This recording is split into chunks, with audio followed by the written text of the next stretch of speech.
Maya Morgenstern for Culture Alt. Nice to meet you. Mm-hmm. So Neruda tells the story of Pablo Neruda, who was a senator for the Chilean Communist Party. And soon after he accused the government of betrayal, he was impeached by the President Videla in 1948.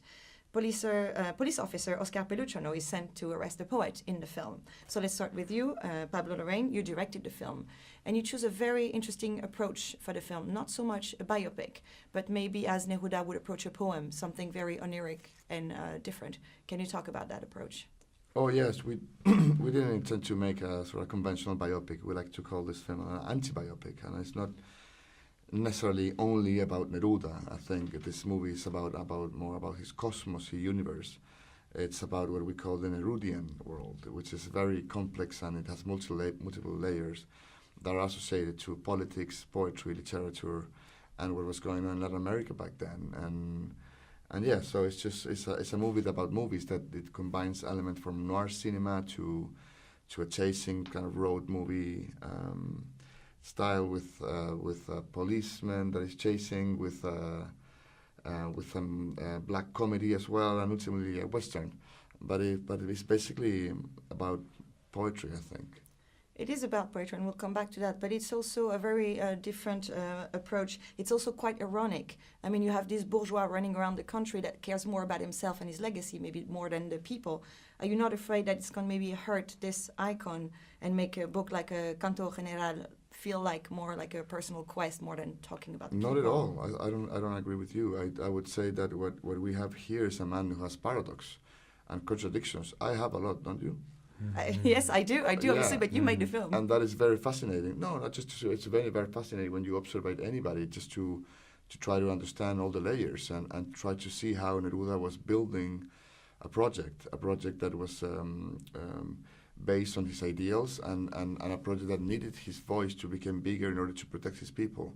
So yeah, there are paradox and there are things that are funny and weird and interesting, but mostly there's a lot of respect of what he did and his legacy. So Gael García Bernal, you play the officer, Peluchonneau, and talking about your approach of the character, this cat and mouse that you chased throughout the film, can you talk about how you approached your character? Well, we took one of the policemen that were in charge of the persecution of Neruda. There were many people involved, of course, and we kind of just took the name, which is wonderful, Oscar Peluchonneau, and from that we just invented the rest, according to the journey that the film was kind of taking, and according to also this sort of the kind of inspiration of a poet being able to create a nemesis for himself, no? So that was the journey that we took, and some things we knew we kind of shaped in a way, but at the same time, some things we were just discovering it whilst making the film.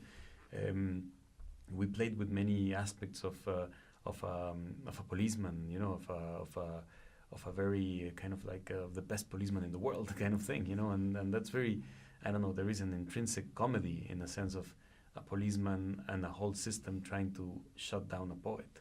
I mean, it is ridiculous. It is a comedy in a way. It's always a comedy, even though it's tragic. It's an absolute comedy, and that fragility is where that the character kind of represents the fragility of a system in a way. How one person can be bigger than one person's words can be bigger than any of the elements that the system of force has. It happens nowadays even. Peluchonneau in many ways can be seen as a bastard in different understanding of the word. He's a mix of all these characters. He has a great lineage, but maybe not that much. He's there, but not really. Can you tell us about what it means in terms of your character bringing the poetry in the film? Well, he should have been the natural recipient of Neruda's poetry, but he isn't.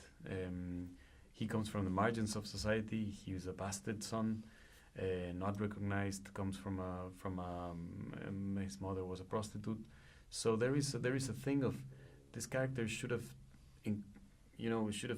felt, should have found a home in Neruda's poetry in the communist movement in those days, but instead he chose another way.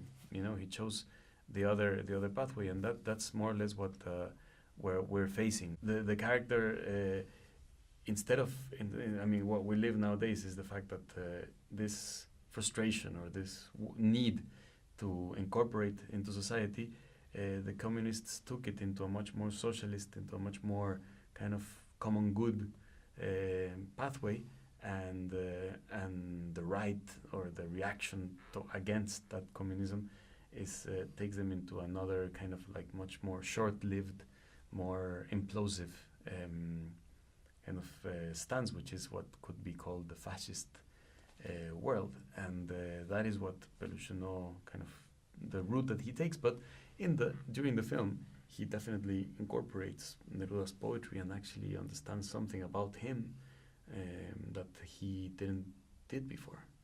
I have one question that's for both of you, so we can start maybe with you, Gael. You made this film No, and you worked on it together, which is very political. You also worked on very poetic film like Science of Sleep. Do you think what you're doing now, which is a bit the mix of the two, is something of the now, of the today, or is it your personal choice? Are we seeing a new way of directing films and acting in them, a new approach? Can we be more free today in the way we approach film? Yes, I think we have to be more free. We have to exercise that freedom. We have to protect it in a way by even being bolder and kind of more extreme in many ways. And who knows? I mean, at the end of the day, I mean, that's the thing, that nowadays we kind of can give a lot of importance to films that come out, and we kind of want to auto-define what the film means and what it's going to change and what it's going to be. But at the end of the day, it's just time and a mix of so many things that are not being able, that we can't consider that gives a film a life or not. I mean, we don't know what it is. Like if this film survives in 10 years and people see it as a kind of like the pinnacle of something that actually kind of shifted something, well, that would be great. But we cannot define it like that.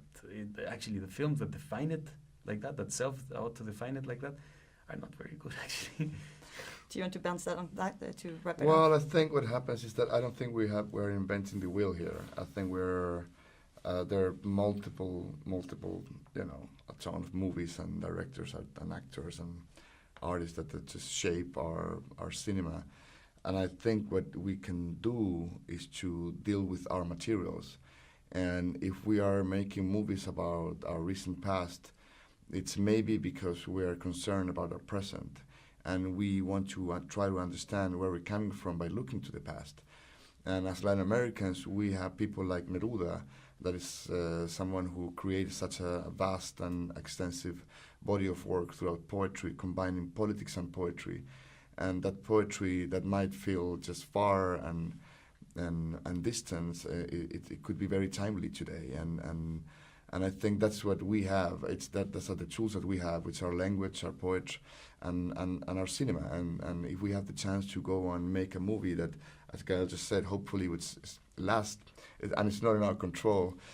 We can barely control the movies we make.